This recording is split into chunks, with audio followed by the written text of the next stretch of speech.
मंडी शहर के post office road पर सीवीएस प्राइवेट लिमिटेड की शुरुआत हुई है और इस एजेंसी के माध्यम से शहर के लोगों को सैनिटाइजेशन, हाउसकीपिंग, सिक्योरिटी गार्ड की सुविधा मिलेगी। मंडी शहर के पोस्ट ऑफिस रोड पर सीवीएस प्राइवेट लिमिटेड की शुरुआत हुई है, जिसका शुभारंभ एसडीएम सदर के द्वारा फीता काटकर किया गया।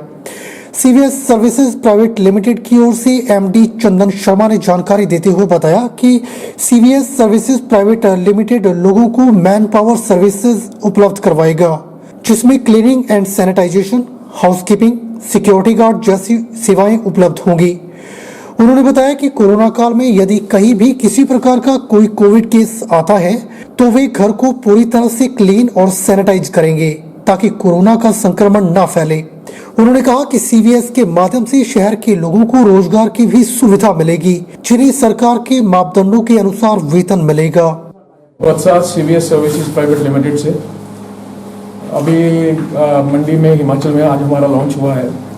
तो इसमें जो है मैन पावर सर्विसेज मिलेगी, जैसे हाउसकीपिंग, सिक्योरिटी, पेंट्री, ये आउटसोर्स सारा स्टाफ हम प्रोवाइड कराएंगे यहाँ पे। और साथ में हमारा जो मेन रहेगा वो सैनिटाइजेशन का रहेगा।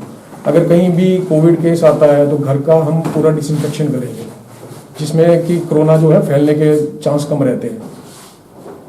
और साथ में सिक्योरिटी गार्ड्स भी हम प्रोवाइड कराएंगे और लोगों को रोजगार देंगे।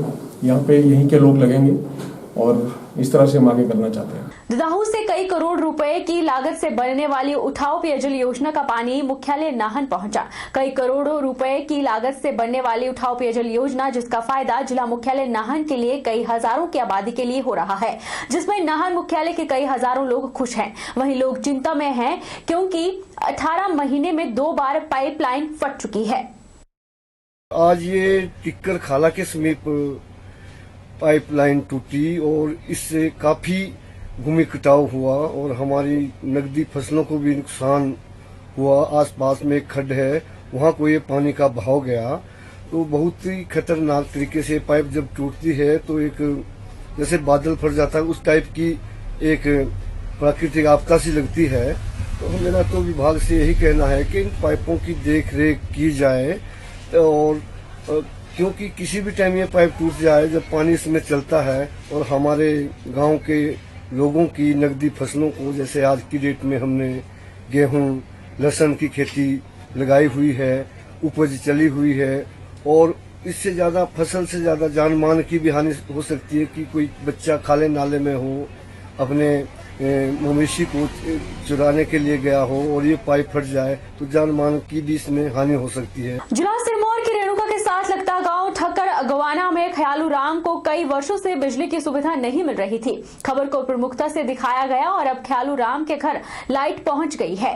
ख्यालू राम ने बताया कि उन्होंने बिजली विभाग के पास कई बार चक्कर काटे पर विभाग टस से मस नहीं हुआ, लेकिन जब खबर को चैनल पर दिखाया गया उसके बाद घर के पास में 3 बिजली के पोल लगे और उन्हें बिजली की सुविधा मिली। और जी 25 साल से मैं चक्कर काट रहा था, मेरी लाइट नहीं लग रही थी, पर आपके पार्टी ने मेरी लाइट को लगवा दिया और 250 रुपए मेरे से सिक्योरिटी के लिए, जो पहले 2500 मांग रहे थे मेरे से, और फिर लाइट लग गई थी। आपके पार्टी के लिए मैं धन्यवाद करता हूँ जी। और तार तूर जो सरकारी मिली मेरे को सारी। 3 पोस्ट बीत गया जी, हमारे पास लाइट नहीं थी, अब हमारे को लाइट दे दी आपने। आपका बहुत धन्यवाद है, बहुत शुक्रिया है जी आपका। हाँ जी, 3 पोस्ट बीत गए थे। हाँ जी, हाँ जी, खबर के बाद लाइट मिली हमारे को।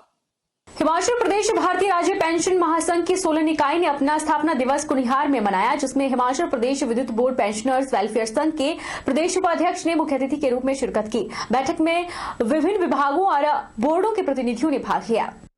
प्रदेश महासंघ के महामंत्री इंद्रपाल शर्मा और मुख्य अतिथि ने कहा कि पेंशनरों की प्रमुख मांगों पर विस्तार से चर्चा की गई।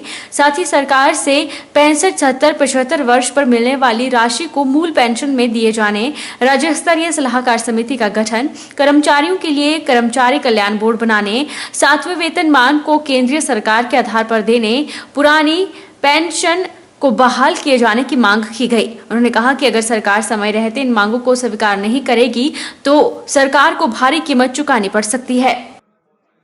कि हमारी जो पेंशनरों की डिमांडें हैं जो आज से 8-10 वर्षों से चल रही हैं, प्रमुख मांगे, जिसमें मुख्य रूप से 65, 70 और 75 वर्ष की जो आयु पे है उनको मूल वेतन में जोड़ने की बात है। जेसी का गठन राज्य स्तर पे हो।